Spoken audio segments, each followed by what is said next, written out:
Madam President, distinguished colleagues of this chamber, and my beloved countrymen, there are moments in the life of a republic when silence becomes easier than speech, when comfort becomes more tempting than courage, and when public office is tested not by applause but by pressure. This is one of those moments, Madam President. I rise today on a question of privilege. Just last week, I was stunned with the shadow of a complaint filed by the Field Investigation Bureau, Office of the Deputy Ombudsman for Luzon. A complaint perfectly timed, wrapped in legal language, amplified by noise, and aimed not merely at my person, but at my independence.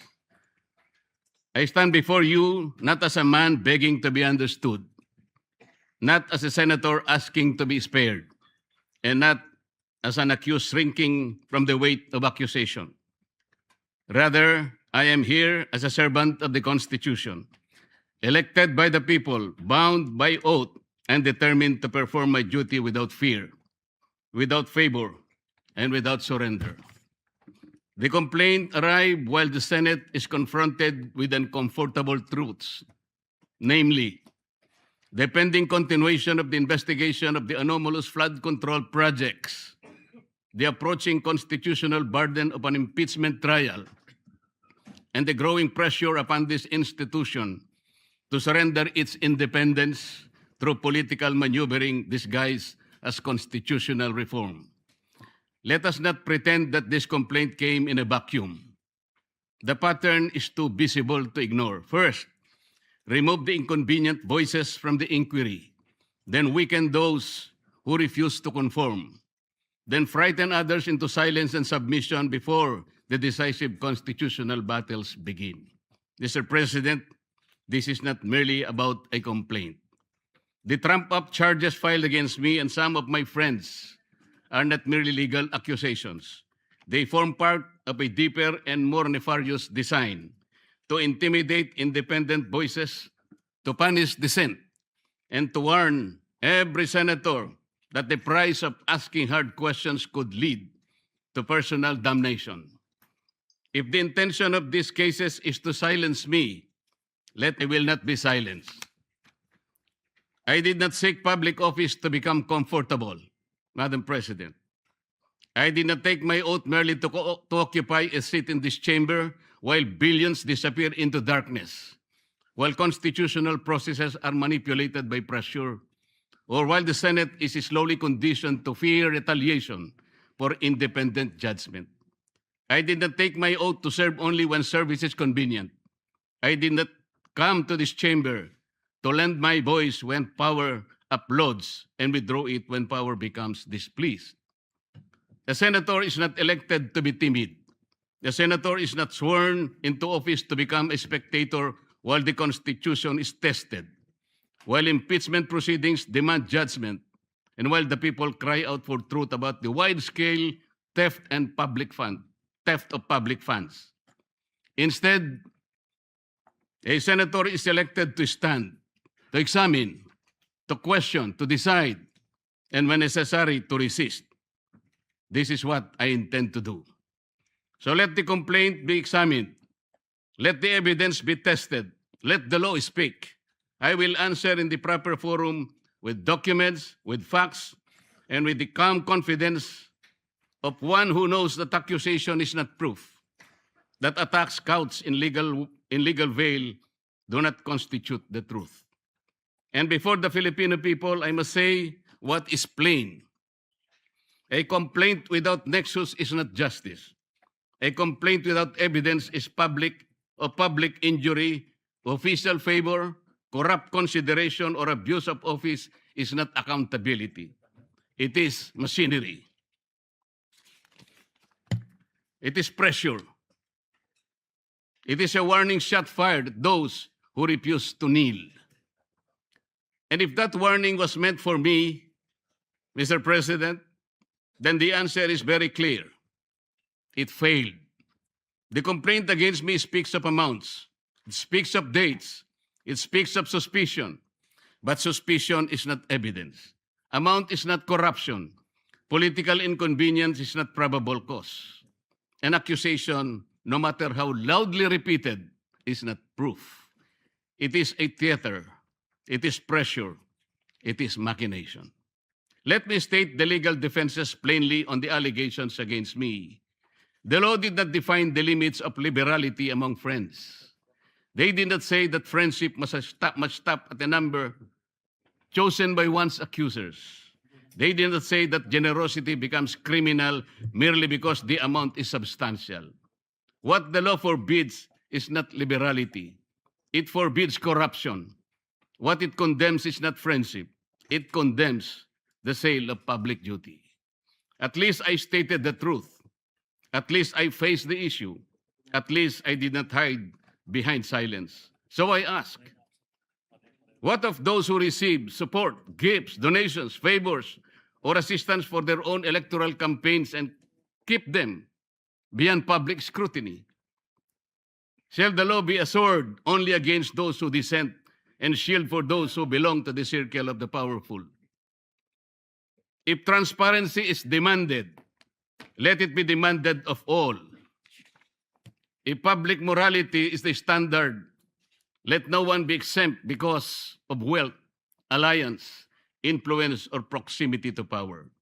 And so I speak again, clearly and directly. What official act did I sell? What vote did I promise? What public fund did I touch? What government contract was delivered? What favor was asked, promised, or given? If they cannot answer these questions, then this complaint is not the pursuit of justice. It is a deliberate attempt to silence dissent. But this is larger than me. This is not a fight for one man. This is not a fight for one faction. This is not a fight for political survival. This is a fight for whether the Filipino people may still have senators capable of questioning, investigating, judging, and speaking freely without fear or favor. When this chamber is called upon to sit in impeachment proceedings, we are not merely politicians. We are senator judges. We are bound to listen, to weigh evidence, to apply the Constitution, and to act according to our conscience. That responsibility cannot be curtailed by fear, pressure, harassment, or manufactured accusation. No one should be allowed to intimidate a senator judge into silence. No one should be allowed to punish a member of this chamber for ensuring that impeachment must be governed by law, evidence, due process, and conscience.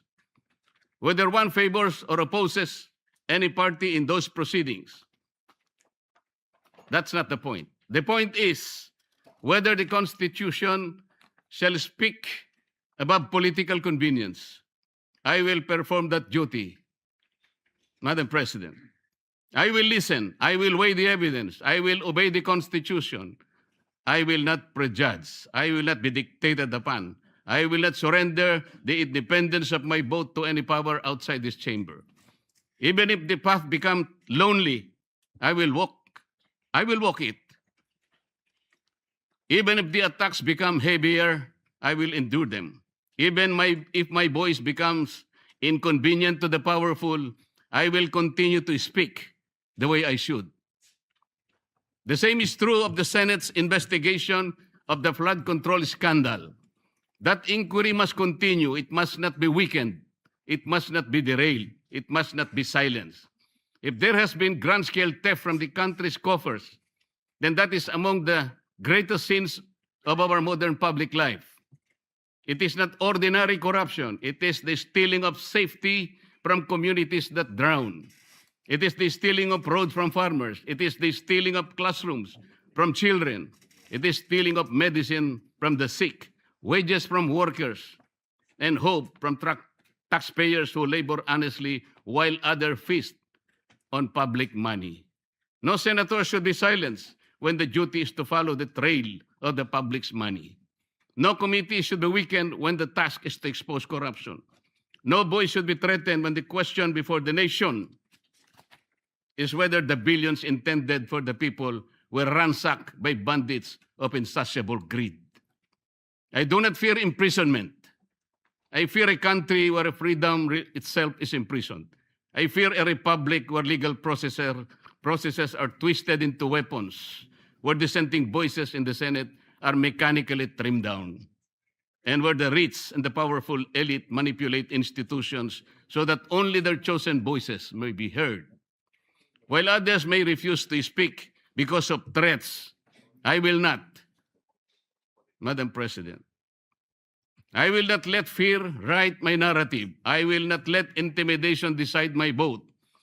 Make me bleed, and I will still shout out to the high heavens for truth and justice. Push me against the wall, and I will still push back with all the lawful strength that conscience, evidence, faith, and duty can give me. Not with violence, not with hatred, not with recklessness, but within the Constitution, in my hand, the law in my shield, the truth as my voice, and the Filipino people as my reason. Nelson Mandela once spoke of a democratic and free society as an ideal for which he was prepared, if necessary, to die. I do not compare myself to Mandela. I am too little to even try, Madam President. But I understand the burden of that lesson. Freedom is never preserved by the silent. It is preserved by those who still speak when silence becomes the safer choice. And so I say this, to those who believe that cases can frighten us, that accusation can tame us, that pressure can make us forget the oath we took before the people. You have misread the Senate. You have misread the Constitution. You have misread me. May I repeat? I will answer this complaint in the proper forum, calmly, firmly, and with evidence. I will sit in impeachment proceedings with conscience, impartiality, and due regard for the record. I will pursue the examination of flood control anomalies with courage, fairness, and determination. I will not allow public funds meant to protect our people from floods to disappear into the hands of those who already have too much. I will not allow the greatest theft of our time to be buried under intimidation. Even if I am the only one left standing, I will stand. Even if my voice is the last one they wish to hear, I will still speak. Even if the path becomes lonely, difficult, and costly, I will continue because the oath I took was not ceremonial. It was not a line recited for record. It was a solemn charge from the Filipino people to defend the Constitution, to guard the public trust, and to act with courage when silence becomes convenient. Let those who weaponize the law answer to history. Let those who steal from the people answer to justice. Let those who seek to silence dissent understand this. A senator who remembers his oath cannot be purchased by comfort, cannot be subdued by threats, and cannot be defeated by fear. Madam President, kaya po ba nila kong ipakulong? Kayang-kaya po nila. Nagawa nga po nilang umimbento ng krimen laban sa akin. Kamakailan lamang po, hindi pa nagtatagal, dito rin sa bulwagang ito, somebody said, sometimes you need to bend the law to be able to please the people. Am I right, Mr. Secretary Remulla? Secretary Remulla, then Secretary of Justice, now Ombudsman, said loudly, "Yes, sir." So pwede na nang baluktutin lahat, kagaya ng pambabaluktot na ginawa nila. Pero sinasabi ko, Madam President, they can imprison me, they can arrest me, but I tell them, they still will not win. Itaga nila yon sa bato. Madam President, before ending, let me share the declarations of our Lord God. In Isaiah 54:17. No weapon forged against you will prevail. You will refute every tongue that accuses you. This is the heritage of the servant of the Lord. This is their vindication from me. Maraming salamat po.